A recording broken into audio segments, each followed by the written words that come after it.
मेरा हो मन स्वदेशी, मेरा हो तन स्वदेशी, मर जाऊं तो भी मेरा होवे कफन स्वदेशी। मैं भारत को भारतीयता की मान्यता के आधार पर फिर से खड़ा करना चाहता हूं, उस काम में लगा हूं।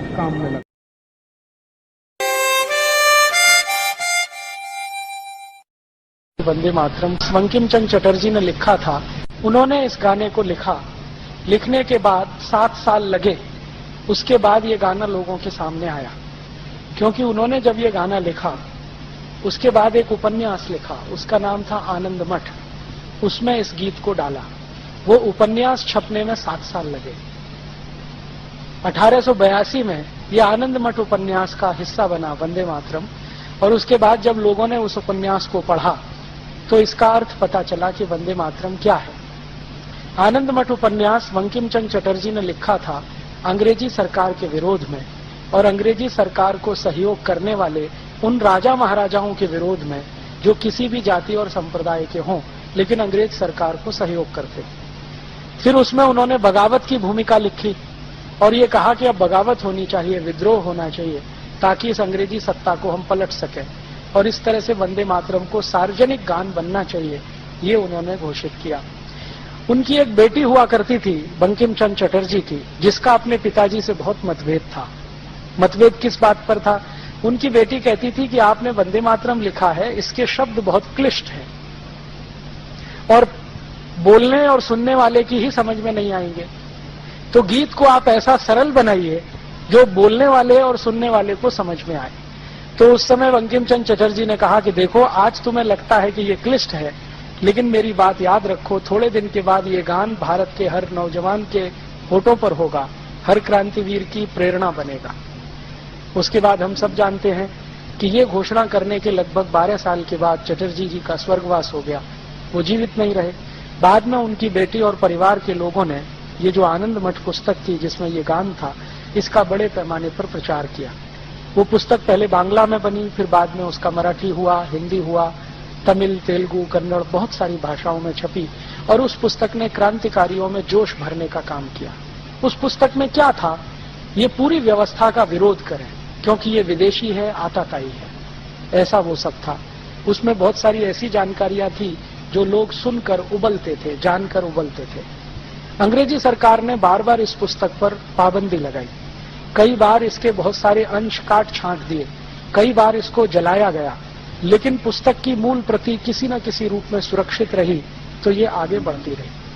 1905 में अंग्रेजों की सरकार ने बंगाल का बंटवारा कर दिया। एक अंग्रेज अधिकारी था करजन, उसने बंगाल को 2 हिस्सों में बांट दिया, एक पूर्वी बंगाल, एक पश्चिमी बंगाल। पूर्वी बंगाल था मुसलमानों के लिए, पश्चिमी बंगाल था हिंदुओं के लिए। हिंदू और मुसलमान के आधार पर यह भारत का पहला बंटवारा था। तो भारत के कई सारे ऐसे लोग जो जानते थे कि आगे क्या हो सकता है, उन्होंने इस बंटवारे का विरोध किया, और बंग भंग के विरोध में एक आंदोलन शुरू हुआ। इस आंदोलन के सबसे प्रमुख नेता थे लाला लाजपत राय, जो उत्तर भारत में थे, बिपिन चंद्र पाल, जो बंगाल और पूर्व भारत का नेतृत्व करते थे, और लोकमान्य बाल गंगाधर तिलक, जो पश्चिम और मध्य भारत के बड़े नेता थे। इन तीनों नेताओं ने अंग्रेजों के बंगाल विभाजन के खिलाफ आंदोलन शुरू किया, और इस आंदोलन का एक हिस्सा था अंग्रेजों भारत छोड़ो, अंग्रेजी सरकार से असहयोग करो, अंग्रेजी कपड़े मत पहनो, अंग्रेजी वस्तुओं का बहिष्कार करो, और दूसरा हिस्सा था पॉजिटिव, कि भारत में स्वदेशी का निर्माण करो, स्वदेशी के पथ पर आगे बढ़ो। लोकमान्य तिलक ने इस आंदोलन को अपने शब्दों में स्वदेशी आंदोलन कहा। अंग्रेजी सरकार इसको बंग भंग विरोधी आंदोलन के नाम से कहती रही। लोकमान्य तिलक कहते थे ये हमारा स्वदेशी आंदोलन है। ये 6 साल चला। इस आंदोलन की ताकत इतनी थी कि अंग्रेजों के खिलाफ जो उन्होंने कहा वो पूरे भारत ने स्वीकार कर लिया। जैसे उन्होंने ऐलान किया कि अंग्रेजी कपड़े खरीदना बंद करो, करोड़ों भारतवासियों ने अंग्रेजी कपड़े पहनना बंद कर दिया। और उसी समय भले हिंदुस्तानी कपड़ा मिले, मोटा मिले, खादी का मिले, वही पहनना है। फिर उन्होंने कहा अंग्रेजी ब्लेड का बहिष्कार करो, तो भारत के लाखों नाइयों ने अंग्रेजी ब्लेड से दाढ़ी बनाना बंद कर दिया। वो उस तरह हिंदुस्तान में वापस लौटा। फिर लोकमान्य तिलक ने कहा अंग्रेजी चीनी खाना बंद करो, क्योंकि शक्कर उस समय इंग्लैंड से बनकर आती थी, भारत में गुड़ बनता था। तो हजारों लाखों हलवाइयों ने गुड़ डालकर मिठाई बनाना शुरू कर दिया। फिर उन्होंने अपील किया कि अंग्रेजी कपड़े से और अंग्रेजी साबुन से अपने घर को मुक्त करो। तो हजारों लाखों धोबियों ने अंग्रेजी साबुन से कपड़े धोना बंद कर दिया। फिर उन्होंने पुरोहितों को कहा कि आप शादी कराओ अगर लड़के लड़कियों की, तो उनके शरीर पर अंग्रेजी वस्त्र ना हो तभी शादी कराओ। अगर वो अंग्रेजी वस्त्र पहनकर शादी करें तो शादियों का बहिष्कार करो। तो पुरोहित समाज ने सूट पैंट टाई पहनने वाले दूल्हों का बहिष्कार कर दिया। इतने व्यापक स्तर पर यह आंदोलन फैला। 6 साल के अंदर अंग्रेजी सरकार घबरा गई, क्योंकि उनका माल बिकना बंद हो गया। ईस्ट इंडिया कंपनी का धंधा चौपट हो गया। तब ईस्ट इंडिया कंपनी ने अंग्रेज सरकार पर दबाव डाला कि हमारा तो सारा धंधा ही खत्म हो गया है भारत में, अब हमको कुछ भी उपाय नहीं है, आप इन भारतवासियों की मांग को मंजूर करो। तो मांग क्या थी? एक मुख्य मांग थी कि बंगाल का जो बंटवारा किया है हिंदू मुसलमान के आधार पर, ये वापस करो। हमें संप्रदाय के आधार पर बंटवारा नहीं चाहिए। और आप जानते हैं कि अंग्रेजों की सरकार ने झुकना स्वीकार किया और 1911 में डिवीजन ऑफ बंगाल एक्ट कानून वापस लिया गया और बंगाल को फिर से एक किया गया। तब लोकमान्य तिलक को यह समझ में आ गया कि अंग्रेजों को झुकाना है तो इनका बहिष्कार ही सबसे बड़ी उपाय है और ताकत है। ये 6 साल जो आंदोलन चला 1905 से 1911, इस आंदोलन का मूल मंत्र था वंदे मातरम। ये जितने कार्यकर्ता थे, लोकमान्य तिलक, लाला लाजपत राय, विपिन चंद्र पाल के साथ काम करने वाले, उनकी संख्या 1 करोड़ 20 लाख से ज्यादा थी। वो हर कार्यक्रम में वंदे मातरम का उद्घोष करते थे। कार्यक्रम की शुरुआत में वंदे मातरम गाते थे, कार्यक्रम के अंत में भी वंदे मातरम गाया जाता था। बाद में क्या हुआ कि 1911 में लोकमान्य तिलक और इन सब लोगों के दबाव में और बंगाल में इतना जबरदस्त आंदोलन हो गया, उसके दबाव में अंग्रेजों की सरकार ने भारत की राजधानी को कलकत्ता से दिल्ली शिफ्ट कर दिया। अंग्रेजों को ऐसा लगता था कि अब हम कलकत्ता में सुरक्षित नहीं है, क्योंकि बंगाल इस आंदोलन का केंद्र था। तो उन्होंने अपने को सुरक्षित करने के लिए कलकत्ता से भागकर दिल्ली में शरण ली और 1911 में दिल्ली भारत की राजधानी बन गई। उसके बाद अंग्रेजों ने एक दूसरा काम किया कि भारत के लोगों को शांत करने के लिए, जो अंग्रेजों के खिलाफ विद्रोह से भरे हुए थे, अंग्रेजी राजा को भारत में आमंत्रित किया। जॉर्ज पंचम भारत में आया सन 1911। और जब जॉर्ज पंचम भारत में आया तो इन अंग्रेज अधिकारियों ने जॉर्ज पंचम के स्वागत के लिए एक गीत लिखवाया और उस गीत का नाम है जनगण मन अधिनायक जय भारत भाग्य विधाता। क्योंकि इस गीत के सारे शब्द अंग्रेजी राजा जॉर्ज पंचम की स्तुति का गान है। जन गण मन अधिनायक, अधिनायक माने सुपर हीरो, भारत की जनता है, भारत के जो लोग हैं उनके तुम सुपर हीरो, तुम्हारी जय हो।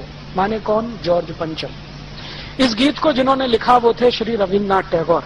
और रविन्द्रनाथ टैगोर की लिखी हुई एक चिट्ठी मेरे पास है, जो कभी समय आने पर मैं टीवी चैनल के माध्यम से पूरे देश को दिखाने वाला हूं। उस चिट्ठी में उन्होंने अपने बहनोई को लिखा है, जो थे सुरेंद्रनाथ बनर्जी और लंदन में रहते थे, ICS ऑफिसर थे। उनको उन्होंने लिखा है कि ये गीत मेरे ऊपर अंग्रेज अधिकारियों ने दबाव डलवाकर लिखवाया है, वंदे मातरम के पैरेलल। क्योंकि उस समय भारत में हर जगह उद्घोष था वंदे मातरम का, हर क्रांतिवीर गाता था वंदे मातरम। और इस वंदे मातरम को और ज्यादा लोकप्रियता तब मिली जब भारत का सबसे कम उम्र का क्रांतिकारी खुदीराम बोस फांसी के फंदे पर चढ़ा तो वंदे मातरम कहते हुए चढ़ा। उसके बाद तो सभी क्रांतिकारियों ने इसको बना लिया कि फांसी पर जाएंगे तो वंदे मातरम गाएंगे। वो चाहे भगत सिंह हो, चाहे अशफाक उल्लाह हो, चाहे ऊधम सिंह हो, चाहे शशीन्द्रनाथ सान्याल हो, चाहे कोई भी हो, सबने फांसी पे चढ़ने को स्वीकार किया वंदे मातरम के घोष से। अंग्रेजों को इससे बहुत चिढ़ होती थी, तो अंग्रेजों का ये कहना था कि इसके पैरेलल कोई गाना प्रचारित किया जाए। और उस समय 1911 में आपको मैं ऐतिहासिक जानकारी दे रहा हूं कि रविन्द्रनाथ टैगोर का परिवार अंग्रेजों के बहुत नजदीक था। रविन्द्रनाथ टैगोर के परिवार के ज्यादातर लोगों ने अंग्रेजी ईस्ट इंडिया कंपनी में काम किया। उनके बड़े भाई जो अवनींद्रनाथ टैगोर थे, वो ईस्ट इंडिया कंपनी के बहुत सालों तक कलकत्ता डिवीजन के डायरेक्टर रहे। काफी पैसा उनके परिवार का ईस्ट इंडिया कंपनी में लगा था। तो अंग्रेजों से बहुत सहानुभूति थी रविन्द्रनाथ टैगोर की। ये सहानुभूति खत्म हुई 1919 में, जब जलियांवाला बाग हत्याकांड हुआ। और गांधी जी ने रविन्द्रनाथ टैगोर को गाली देते हुए कहा कि अभी भी तुम्हारे आंखों से अंग्रेजियत का पर्दा नहीं उतरता तो कब उतरेगा? तुम अंग्रेजों के इतने चाटुकार कैसे हो गए? तुम इनके इतने समर्थक कैसे हो गए? आप जानते हैं 1911 में ये गान जब लिख दिया तो उन्होंने अपने बहनों को कहा कि ये गान तो मैंने अंग्रेजों के कहने पर लिखा है, शब्दों का अर्थ अच्छा नहीं है, इसलिए कृपया इसको न गाया जाए तो अच्छा है। लेकिन अंत में एक लाइन लिख दिया कि ये चिट्ठी किसी को न दिखाएं, क्योंकि मैं सिर्फ आप तक ये सीमित रखना चाहता हूं, कभी मेरी मृत्यु हो जाए तो जरूर सबको बताएं। 1941 में रविन्द्रनाथ टैगोर की मृत्यु हो गई। तब बनर्जी साहब की कृपा से ये चिट्ठी लोगों के सामने आई, उसकी एक कॉपी मेरे पास भी है, और उन्होंने पूरे देश को कहा कि जनगण मन को ना गाया जाए। उसी बीच में कांग्रेस पार्टी थोड़ी उभर चुकी थी और एक बड़ा संगठन बन चुकी थी। कांग्रेस में जब तक लोकमान्य तिलक थे, लाला लाजपत राय थे, विपिन चंद्र पाल थे, तब तक वंदे मातरम ही गाया गया। बाद में आप जानते हैं कि लोकमान्य तिलक का कांग्रेस के नेताओं से मतभेद हुआ, और कांग्रेस के नेताओं में उनका सबसे ज्यादा मतभेद हुआ पंडित मोतीलाल नेहरू के साथ, क्योंकि मोतीलाल नेहरू जी की योजना ये थी कि अंग्रेजों के साथ कोई संयोजित सरकार बने, कोलिशन गवर्नमेंट, और उसके लिए वो बार बार कहते थे। और लोकमान्य तिलक कहते थे कि अंग्रेजों के साथ मिलकर सरकार बनाना तो भारत के लोगों को धोखा देना है। तो इस मुद्दे पर मतभेद था, तो ये कांग्रेस से निकल गए। तो फिर इन्होंने एक गरम दल बनाया। तो कांग्रेस के दो हिस्से हो गए, एक नरम दल, एक गरम दल। गरम दल के लीडर लोकमान्य तिलक, लाला लाजपत राय, विपिन चंद्र पाल, ये सब बड़े कांग्रेस के लीडर थे। तो ये हर जगह वंदे मातरम गाते थे। फिर ये नरम दल वाले ज्यादातर अंग्रेजों के साथ रहते थे, अंग्रेजों की कहना, अंग्रेजों की सुनना, उनके नजदीक जाना, उनकी मीटिंगों में शामिल होना वगैरह वगैरह, और वो हर समय अंग्रेजों से समझौते के मूड में रहते थे। तो जब 1911 में ये गाना लिख दिया तो ये नरम दल वालों ने इस गाने को गाना शुरू कर दिया। कई बार ये गरम दल वालों को चिढ़ाने के लिए गाना गाया करते थे। बाद में क्या हुआ, कांग्रेस के बड़े बड़े अधिवेशन हुआ करते थे, उनमें ये बहुत बहस होती थी कौन सा गाना गाया जाए। तो वंदे मातरम पर सबकी सहमति होती थी, लेकिन नरम दल का छोटा सा एक गुट था जो अंत में फिर जनगण मन गा लेता था। बाद में क्या हुआ कि ये नरम दल के कुछ खुराफाती लोगों ने एक वायरस छोड़ दिया, और वो वायरस ये छोड़ दिया कि ये मुसलमानों को नहीं गाना चाहिए क्योंकि इसमें बुत परस्ती है, माने बुत की पूजा है। मुसलमानों को आप जानते हैं कि बड़ा करंट लगता है ये सुनते ही, तो बिना सोचे समझे उनको करंट दौड़ गया। तो जो मुस्लिम लीग के नेता थे, क्योंकि मुस्लिम लीग 1906 में बन चुकी थी और उसी के कहने पर बंगाल का विभाजन भी हुआ था, तो मुस्लिम लीग के नेताओं में करंट दौड़ गया। मोहम्मद अली जिन्ना जब इसके प्रेसिडेंट बने तो इन्होंने इसके खिलाफ बोलना शुरू कर दिया कि वंदे मातरम सांप्रदायिक गाना है, हम इसे नहीं गाएंगे। फिर इन्होंने क्या किया कि दुश्मनी निकालने के लिए जहां भी वंदे मातरम गाया जाता था वहीं पर जनगण मन गाते, जहां वंदे मातरम होता था वहीं जनगण मन होता। तो एक तरह से जनगण मन और वंदे मातरम में कंपटीशन शुरू करा दिया। अंत में ये कंपटीशन इतना आगे बढ़ा कि 1941 में जब टैगोर जी मर गए तो भी ये सत्य उद्घाटित होने के बाद भी मुस्लिम लीग ने कहा हम तो यही गाएंगे। अब अंत में क्या हुआ, भारत आजाद हुआ 1947 में इसी झगड़े के साथ कि वंदे मातरम की जनगण मन, वंदे मातरम की जनगण मन। फिर ये कॉन्स्टिट्यूएंट असेंबली की बहस हुई जिसमें 319 लोग थे। इन सभी में एक को छोड़कर सबने माना कि वंदे मातरम ही होना चाहिए राष्ट्रगान। एक ने नहीं माना। वो एक कौन थे? पंडित जवाहरलाल नेहरू। उन्होंने नहीं माना। क्यों नहीं माना? तो वो कहते हैं कि मुसलमानों को इससे दुख होता है, उनके दिल को चोट पहुंचती है, तो हम क्यों गाएं इसको। माने हिंदुओं के दिल को चोट पहुंचे तो उससे कोई फर्क नहीं पड़ता, मुसलमानों के दिल को चोट नहीं पहुंचनी चाहिए।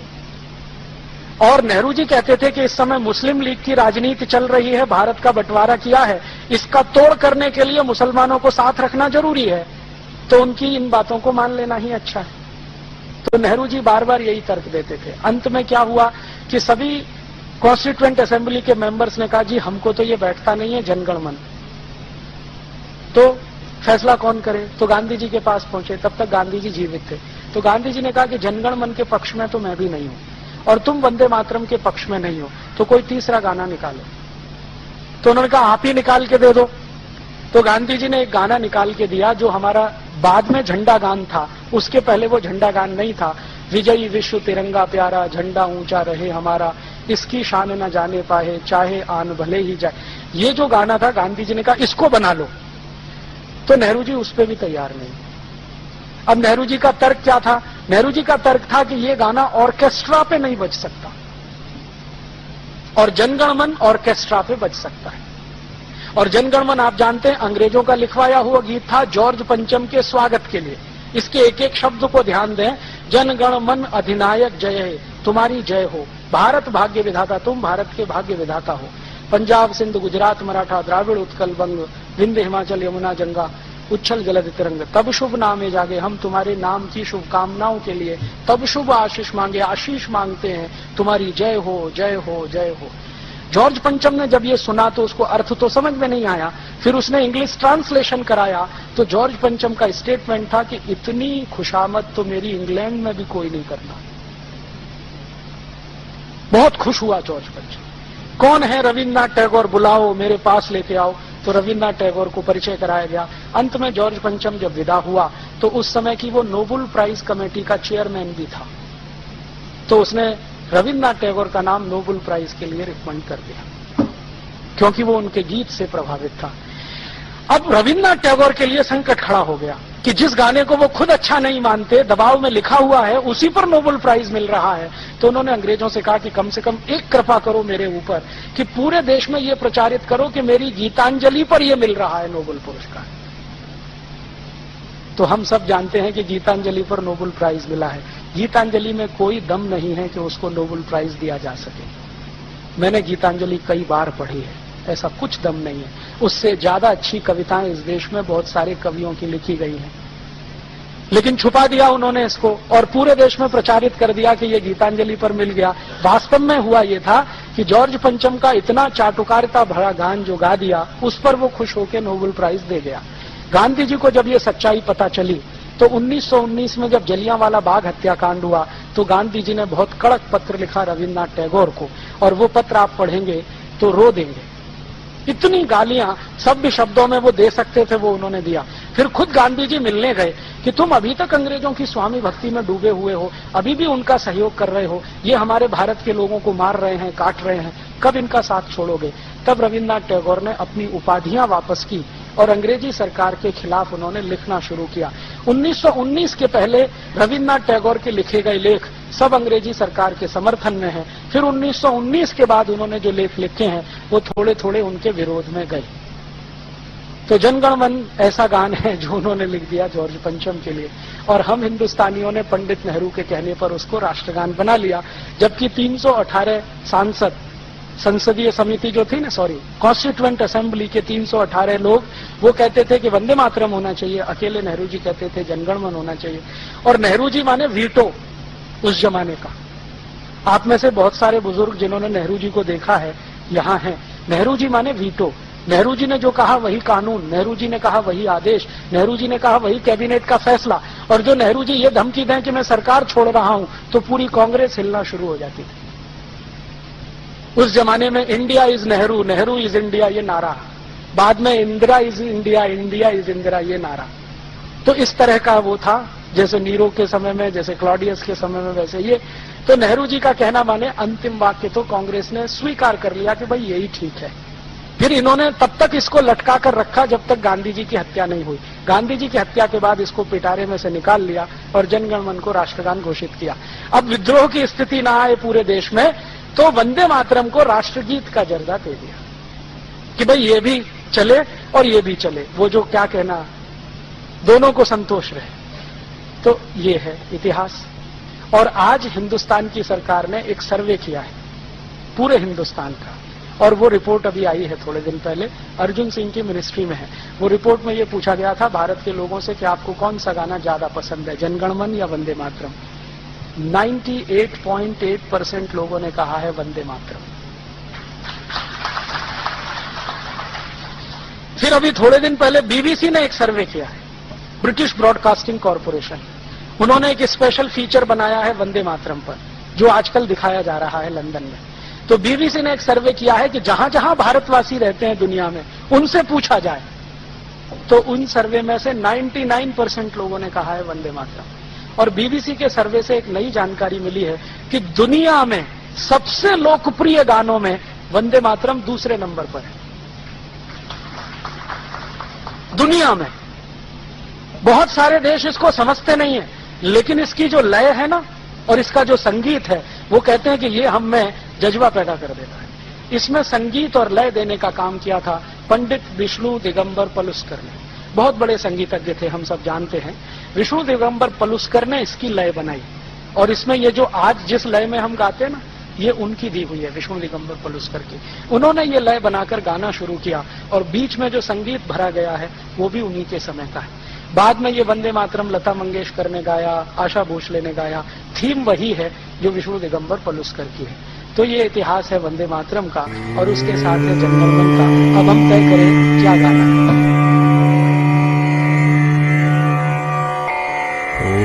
मेरा हो मन स्वदेशी, मेरा हो तन स्वदेशी।